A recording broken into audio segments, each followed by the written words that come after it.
Okay, sorry. Yeah, yeah. All right. So we're on the final leg of this very unusual mimer. It's unusual because it doesn't really bring. It's very down to earth. Very down to earth, and it talks about the amazing importance of the Torah.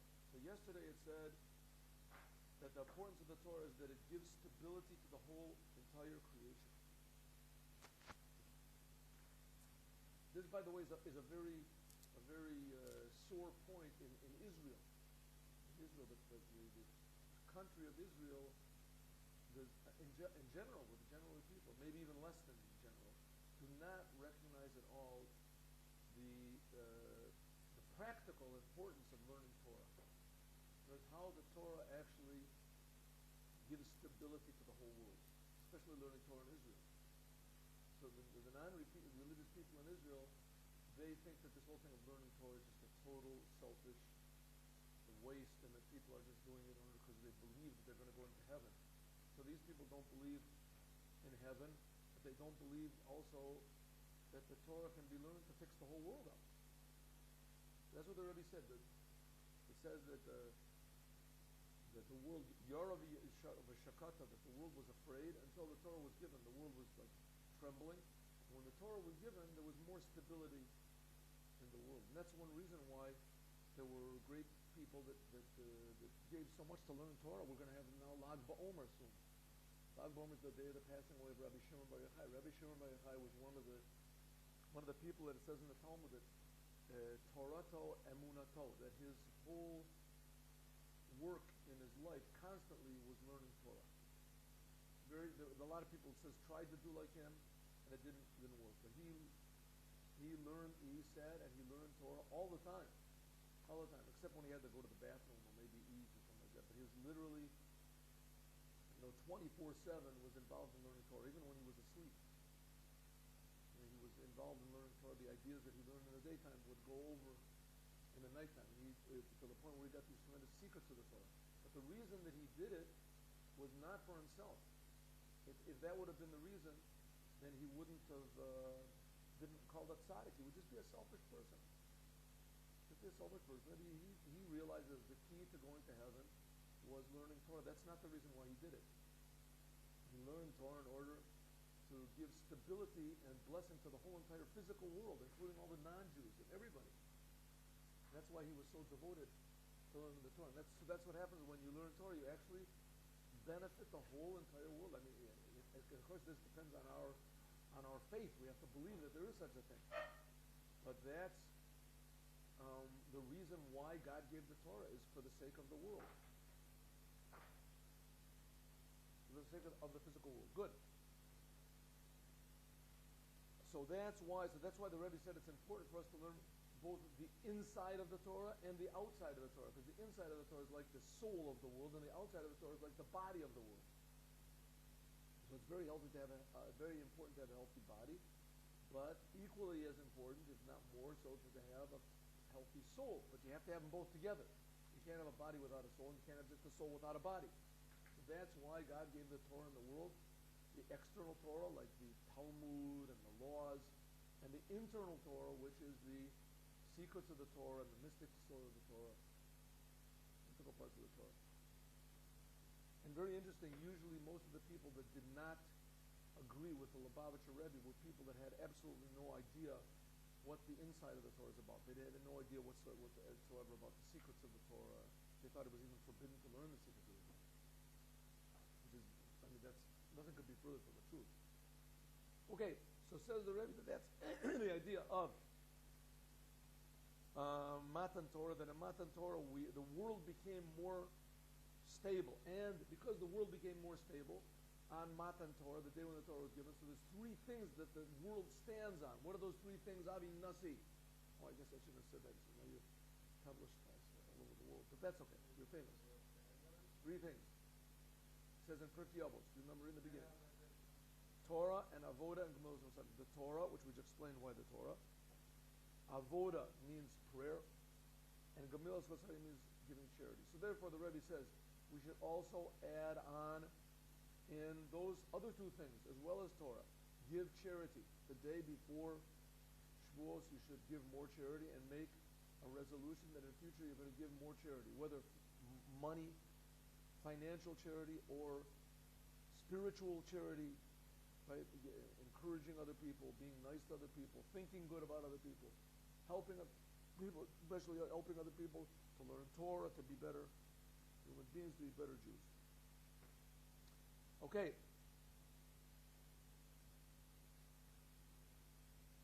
So the Rebbe said, if we do these three things, and we give charity, and we pray, namely what we pray, that Hashem should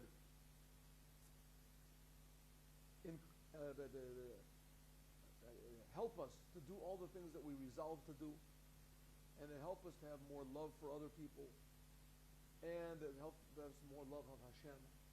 That's Na'aseh v'nishma. We should do and we should understand. And help us to learn more Torah and to give more charity. Then Hashem will listen to our prayers and those things will be increased. Okay, top of the page. Ubefrat, and especially Shin Nimse'im, that we are found. Bebeit, in a house, in 770, the center of Chabad in America. A house, Shemegadlim bo, that we increase in it. That we, how do you say, increase in it? Torah. There's a place of learning Torah. She amshachas Torah, that when we learn Torah, the blessing that comes from the Torah, Tehiyeh, will be bishleimut, complete. Because the Torah will have an effect on the whole world, so that the whole world will be a more meaningful and blessed and happy place. That's what the Torah can do. Uba-open, and in a way, chadash, that is new, legamri, totally. Right? Again, what was in the Holy of Holies? The Torah. What was in the Holy of Holies? The Ten Commandments. In a way that's totally true, kanishkali, like we said before. Va'ad, until the Torah chadasha, a new Torah, me'iti teitze. A new Torah will come from, it's a midrash, on a sentence in Isaiah that says that there's going to be the Torah will come out from God. It says there's going to be a new Torah. What does it mean, a new Torah? That the Torah will be new and fresh like the day it was given at Mount Sinai. We'll feel the godliness in the Torah. Me'iti teitze, from me will come out.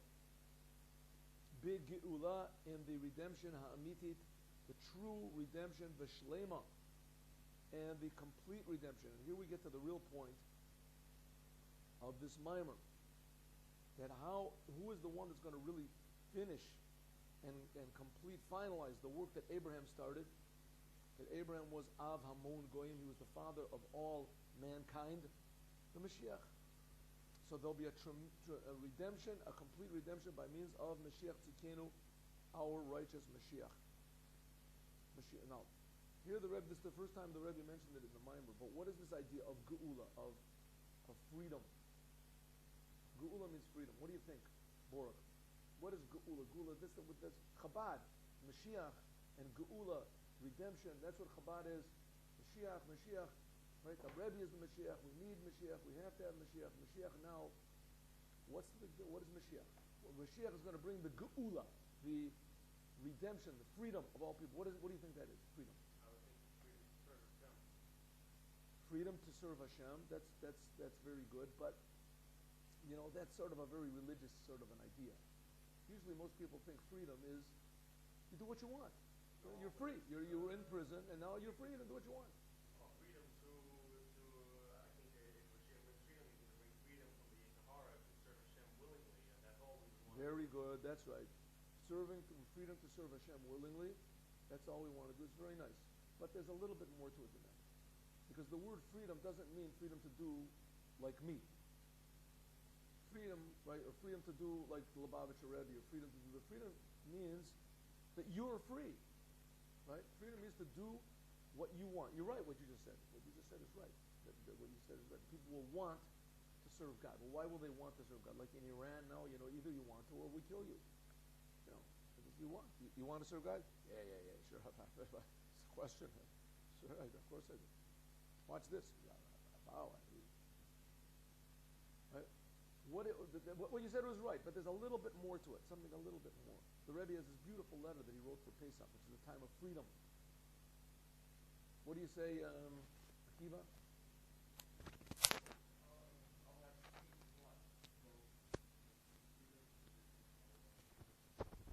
Okay, so listen, let me just say it in a quick way. Everybody is created a little bit different than everybody else. Everyone is different. Everyone is unique. On the other hand, everybody's the same. Right? Everybody's the same. Just like physically. Everybody's the same. Everybody has a heart. Everybody has lungs. Everybody has eyes, ear, nose, mouth. You can make a heart transplant from almost anybody to anybody else. Maybe there's certain genes or something. But generally speaking, you can make heart transplants from everybody else. There's certain different... Anything can be transplanted from one person to another. Everybody has basically the same number of limbs, the same number. But on the other hand, everybody is different. Everybody's body, this physical body is different. Everybody's face is a little different. Everybody's fingerprints are different. Everybody's personality is a little bit different. That's where you get a little bit deeper. Personality, the way they act, the way they react, the way they think, a little tiny bit different. Just like every snowflake is different. How much more so every people are different. There's more snowflakes than people. Every snowflake is different. Every person is different. Also, everybody's soul is a little bit different. A little bit different. They're all exactly the same. Right? They're all exactly the same in one way, just like the body is the same. Everybody has the same number of limbs, eyes.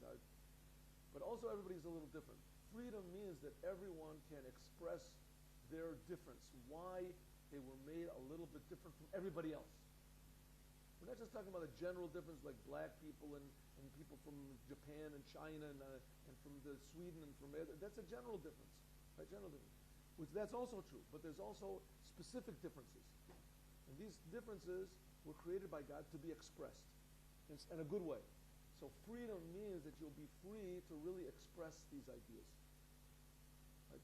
That was one of the things why communism was so popular. The whole thing was a failure, but it was a popular idea because you won't have any financial burdens, so you won't have to be worried all the time about putting food into your mouth, and you'll be free to be who you are.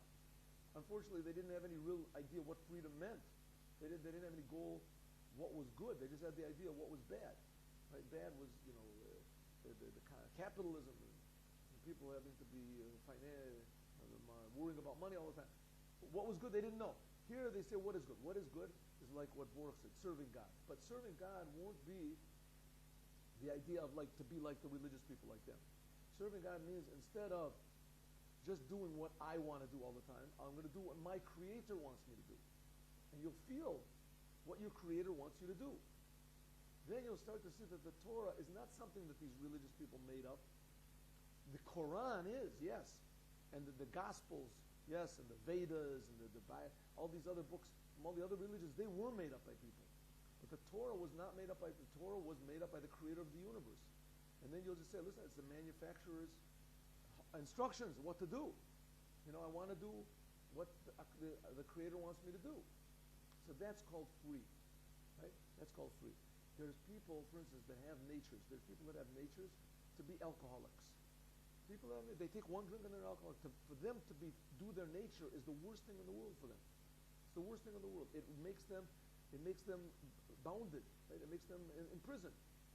Right? There won't be any more alcoholics. There won't be prostitutes. There won't be murderers. There won't be all these things that people do because it's their nature. They like it. They enjoy it. But when they do these things, it makes them slaves. And so all these things people will be free from all of these negative things of themselves, right? Just like Baruch said, from the Yetzer Hara. But what will they do? What will they free? That's what they're free from. But what will they be free to? And the answer is they'll be free to express their uniqueness. Right? They'll be able to connect their personality to the Creator of their personality. To the Creator of their personality. That's called being free. The Rebbe is beautiful, very beautiful. It says a plant. When is a plant free? When it has sun, when it has water, when it has proper ground, and it can grow properly. It can be itself. When is an animal free? When an animal is healthy, it's not tied down. Right? It can go and be free. That's when animal's free. Or if an animal is, let's say, used by a person to benefit it, so then the animal in a way is freed. The animal can express its potential. Right? Oxes wandering around, they can't do anything. But ox is harnessed to a wagon, then the ox it'll live longer, first of all, because the owner watches over it and feeds it better. It's not out in the wild. Right? Okay, maybe that's arguable. But still, the idea of freedom is to be who you really are. Okay, Baruch? Let's go. That's what it says, that there's a new Torah, the true, by means of Mashiach. Or the Hosif, and to add on, to Inyan Matan Torah, that the whole idea of the giving of the Torah. He is Nitina, giving HaTorah, the Torah, Lamata, below the Oretz in the earth. The idea of giving the Torah existed before it was given. The whole idea of giving the Torah, this big shake of the Torah, is not that the Torah didn't exist before. It existed spiritually. The big thing about is giving the Torah, it was given here, it was revealed in the earth to people. Uba'ofen, in a way, shall of, quote, Lo b'shamayim hi. Not in heaven is it. We talked about this yesterday. U'ka Maamar Chazal, and like the rabbis say, Shakodesh Baruch Hu, that God, Omer, says, L'malchi ha'shorish, shois, to the serving angels. Hashem said to the angels, Ani v'atem, me and you, Nelech, will go, Eitzel to Beit Din, the judicial court, Shel Mata, below. When God and the angels want to know what the law is about a certain thing, so they go down to this physical court and they hear how the rabbis are arguing and bringing all these different proofs from the Torah. Whatever the rabbis say, that's the law. We will go, Nelech, we will go, Eitzel, to Beit Din, the judicial court, Shel Mata, of below, for itself. In other words, the Torah and the decisions of the Torah were put into our hands. Okay, what do you say, Baruch? So we see that when God gave the Torah down here, that the Jews have the power to decide the laws. They don't go to a prophet and say, what is the law? Or they go to a holy man and say, what is the law? They go to rabbis who know the whole entire Torah. And if a rabbi doesn't know the whole entire Torah, then he can't decide laws. Can't make up laws. The Alpi is that to the point where it says the Arizal, they say that if a rabbi does not know the secrets of the Torah, if he does not work in the secrets of the Torah, then you can't listen to any laws that he makes up. Any laws that he decides. If he doesn't know about the Sfirot and the soul of the Torah and the different worlds and all these ideas, if he doesn't work at that, then he can't, because he only knows a small portion of the Torah. He knows like the outside, but he doesn't know the inside. The Alpizeh, according to this, Kishi Yisrael, when the Jewish people, Lamata, below, in this physical world, poskim, decide, psak din, a decision, Alpi Torah, according to the Torah, Shehigia, that there has reached, Kavar, already, Zmana Geula, if all the rabbis will decide now that the time of redemption has come, Ki, because, Kolu, there is finished, Call, all, Hakitzim, the deadlines,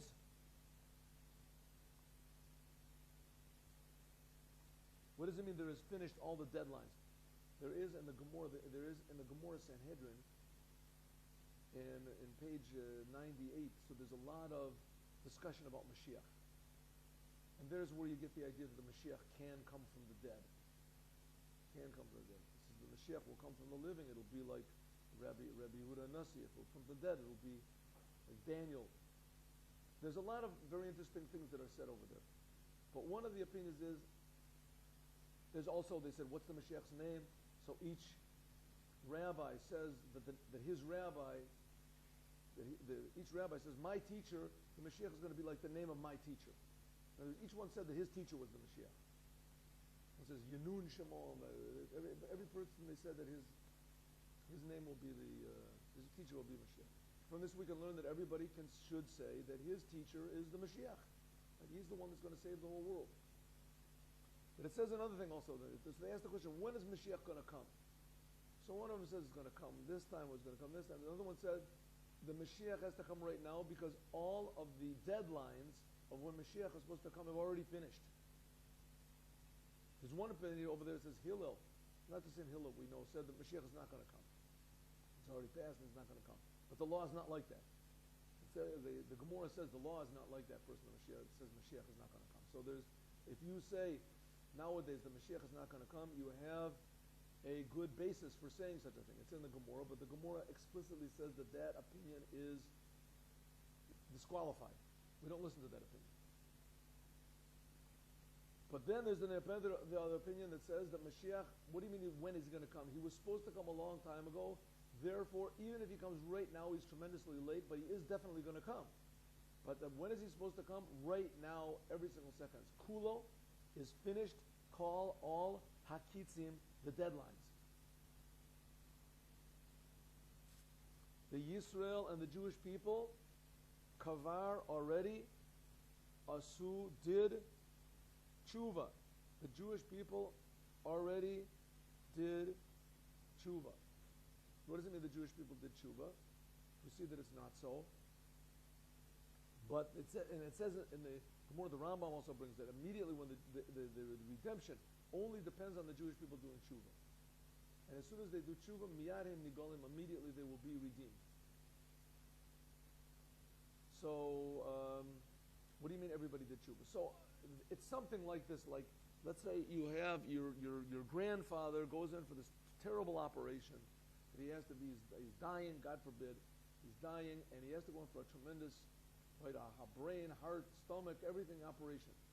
All of his Ramach Evorim and Shisagidim are all messed up and sick. He goes into operation, and it's a long operation. The doctor comes out, and he says, good news, it succeeded. He said, can we see our grandfather? He said, not right now. He's in the recovery room. But tomorrow in the morning you can see him. Oh, this is amazing. Is it good? So they go in first thing in the morning, and they see, and there he is. He's like unconscious, and he's all attached to like tubes and wires all over the place. There's all these monitors all over, and they're all beeping and flashing. He's just laying there out, and everybody starts crying. Oh, Grandpa, this is awful. They take everybody out. So what are people crying for? What do you mean, what are we crying for? Would you like your grandfather to look like that? What do you mean he's better? The doctor says, listen, I shouldn't have let you people in. You don't understand. He's better. I'm telling you he's better. I know I did the operation. He's better. But it'll just take a little bit of time for that to be revealed. But the fact is he's okay. The same thing, the Rebbe. The Rebbe is saying everyone's already done tshuva. The whole world is ready for the redemption. Everything is okay. Look at the world. I don't know what you're talking about. There's all these people doing terrible sins. Right? The Israeli government is totally not religious. They want to give land to the Arabs, more land to the Arabs. Everything is upside down. What are you talking about? The Reform Jews, they're coming into Israel. They want to tear down the wall. Who knows what they want to do, right? They want to, the women are men are women. What's going on over here? Right? You're telling me this is ready for redemption? So the Rebbe says, listen, I see you guys, it was a mistake to say it. You don't understand really what's going on. I'm telling you, the operation is a success. Everybody did tshuva. Everything is okay. And you'll see it. Right? You'll see what's going to happen. So that's what the Rebbe said. If the rabbis, what's lacking? That the rabbis have to make a rabbinical decision. That they have to say, now is the time of the redemption. All of the ends, all of the deadlines have already passed. And everybody has already done tshuva. There's nothing stopping it. V'chein, and similarly, Yakum will rise up, what do you say? Kain Yakum, and so it will be. So it will be. But take if miyad, and immediately, ba'a ha'geula, will come the redemption. People will start to feel the Creator and really be themselves. Vav. What is this? Because this is the whole thing of a holiday of Shavuos. It's very easy for us not to put any importance on the holiday of Shavuos because there's no commandments on the holiday of Shavuos. On Sukkot, we sit in a sukkah. On Pesach, we eat matzah. We do something. On Shavuos, you don't do anything. Right? There's nothing to do. Says the Rebbe, that's the whole idea of Shavuos. You don't worry about it. You have to receive the Torah. That's what you have to do. We have a custom of staying up the whole night and reading this book, which is called Tikkun Leil Shavuos, which is all of the books excerpts of all the books of the written Torah, and some Kabbalah also in there, and the oral Torah also, written in the oral Torah, excerpts from all the Mishnahs.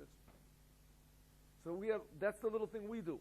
We occupy ourselves with learning the Torah. But the point is, and Shavuos is amazing, incredible blessings for the whole entire world, because that's when the Torah was given, put into the world. This amazing blessing. So therefore, and the biggest blessing of all is the redemption.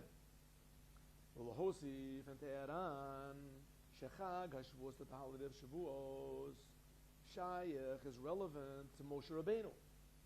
The holiday of Shavuos is attached to Moses. Why? The Moshe, because Moshe kibel Torah. Moshe, he got the Torah Sinai from Mount Sinai. Mosra, and he gave it over to Yeshua. That's how the Pirkei Avos starts off. Kuli ad until Anshe Knesset Gedola, until the people of the Great Assembly. Who are the people of the Great Assembly? That they have the first Mishnah over there in Pirkei Avos. Who knows when the Great Assembly was? Anybody have an idea? When was this Great Assembly? The Great Assembly was right in the beginning of the Second Temple. And it had in it such famous personality as Daniel, the one in the lion's den. And Hananiel, Mishael, and Azariah, Daniel's three friends that were thrown into the fiery furnace. You ever heard the story? And Mordechai, like Mordechai and Esther, from Purim, Mordechai, in the Megillah, right? He was one, and other such people were there. Zerubbabel, it says, was there, and other people are listed. These great people, and they were all tremendously spiritual people. Also, they knew all the secrets of the Torah, they knew all the external Torah. These Anshe Knesset, they have the first Mishnah in Pirkei Avos, and it says, Shehem Amru, that they said, Heim Amru, they said, you with me, Borach? They said, Ha'amidu, stand up, Talmidim, pupils, Harbeh, many pupils. Stand up, many pupils. Shebezeh, that in this, Talmidim, Harbeh, a lot of pupils, Nichlal is included. Call Echad, each one, Yisrael, all the Jewish people. Anashim, men. Nashim, women. Taf, and children. That's what it means, stand up, many pupils. That's what Moshe said. Moshe's holiday is the holiday of Shavuos. That's Moses' holiday. He gave the Torah. Yesh Lomar, we can say, the Pirush, that's what it means, Hemidu, Talmidim. What does it mean, stand up, a lot of pupils? What does it mean, stand up? Make a lot of pupils. Why does it say stand up a lot of pupils? Hemidu. It means Shagam, who is, Gam also, Shekol Echad, that each one. Mi ha-talmidim, of the pupils. Hayanu, namely, Kol Echad Israel, each and every Jew. Naseh becomes Amud, becomes a pillar. Hamidu means something that stands up like a pillar. Okay, with me, Avi? Yes? That each and every Jew becomes a pillar. What's a pillar? A pillar is two things. There's a pillar that you make in front of your house or wherever for beauty. But usually what a pillar does is it holds the ceiling. It holds up the whole building, a pillar. That's what it says, that each person becomes a pillar, like a foundation. Sha'al yado, that by means of each and every person, mitkayimim, will be established. Call all. Gimel amudim, the three pillars, the three foundations, sha'alehem, that on them, ha'olam omed, the world stands. In other words, every person, we will encourage every person to do all these three things. Learn Torah, pray, and give charity. Right? If you have a Jew that just learns Torah all the time, you say, very good, but what about praying? Do you pray to God? I shoot off the prayers a little bit. He says, no, you have to pray, you have to be emotional also. It's good, okay, good. So good, now you pray and you learn Torah, wonderful. What about giving charity? Listen, you have to take care of the world. You have to worry about the world. So you have to do three things. Torah means learning Torah. Avoda means prayer, and Gemilas Hasadim means doing good deeds and giving charity to other people. You have to try to encourage everyone to do that. Who said that you have to do those three things? Who said that, Baruch? Who said you have to, that the world stands on those three things? Torah and prayer and giving charity. Who said that? The Anshe Knesset HaGadola, the men of the Great Assembly. It's the first mission in Pirkei Avos. First mission in Pirkei Avos. Anshe Knesset HaGadola, they said the world stands on three things. Right? What are the three things? Mr. Smith.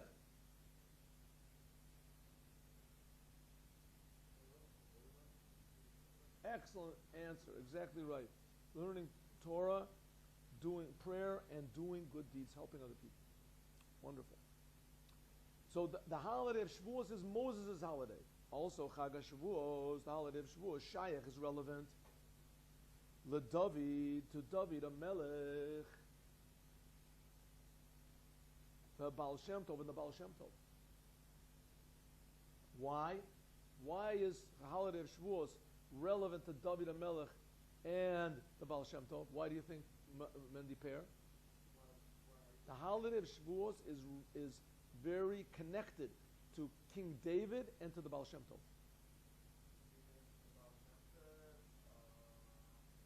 Now, if you don't get this immediately, you're not going to get it. Why do you say Avi? Because Sheyom HaHilula Shalehem, that the day that they passed away is Chag Shavuos. Both the Baal Shem Tov and David HaMelech passed away on the holiday of Shavuos. Did you know that? Baruch? Now we know it. And there's another Maamar where the Rebbe says that also Moses passed away on the holiday of Shavuos. What do you mean, Moshe? Moses passed away on Zion Adar. He says no, because when God gave the Torah, so everybody's souls jumped out of their bodies, including Moses, including Moshe. So we have to say that Moshe also